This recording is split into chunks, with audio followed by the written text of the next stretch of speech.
Begin by launching the PowerPoint application on your computer. It is important that you have the program open before proceeding, as this sets the foundation for all the actions you are about to perform. Once PowerPoint is running, locate and open the presentation you wish to modify. This presentation is the one where you will implement a feature that allows you to jump directly to any slide during your slideshow, streamlining your navigation as you present. Now that your presentation is open and ready, direct your attention to the menu along the top of the window. Among the various options available, find and click on the Insert tab. The Insert tab houses several useful tools and objects that can be incorporated into your slides, and for this particular process it is integral as it contains the Shapes tool needed for the next phase.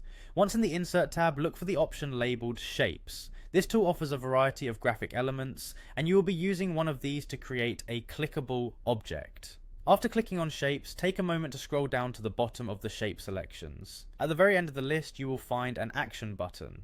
This action button is specifically designed to allow you to create interactions within your slides, and clicking it will enable you to set up a hyperlink to jump to a different slide during your presentation.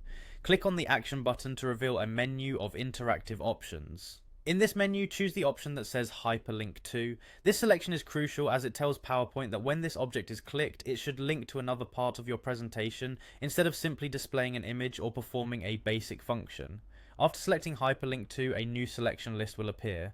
Here you must select the specific slide that you want the presentation to jump to when the action button is clicked. This means that you can assign any slide within the presentation to act as a destination, making it easier to navigate to key points without having to manually search for the desired slide during a live presentation.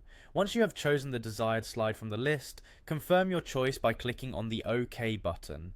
Clicking OK finalizes the hyperlink setup and embeds the navigation function into the action button you created with Shapes. From now on, during your presentation, clicking that action button will immediately take you to the designated slide.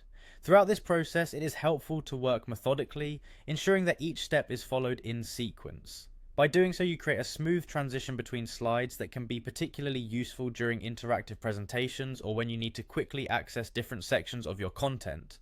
This method not only improves the flow of your presentation, but also enhances the audience's experience by minimizing downtime and maintaining focus on the subject matter. In summary, by opening PowerPoint, accessing your presentation, navigating to the Insert tab, selecting Shapes, and finally configuring an action button to hyperlink to a specific slide, you have empowered your presentation with dynamic navigation capabilities. This skill is invaluable in creating professional and engaging presentations that can adapt to your audience's needs, ensuring you always have control over the flow of your material. Enjoy the benefits of a seamless presentation experience as you move confidently through your slides.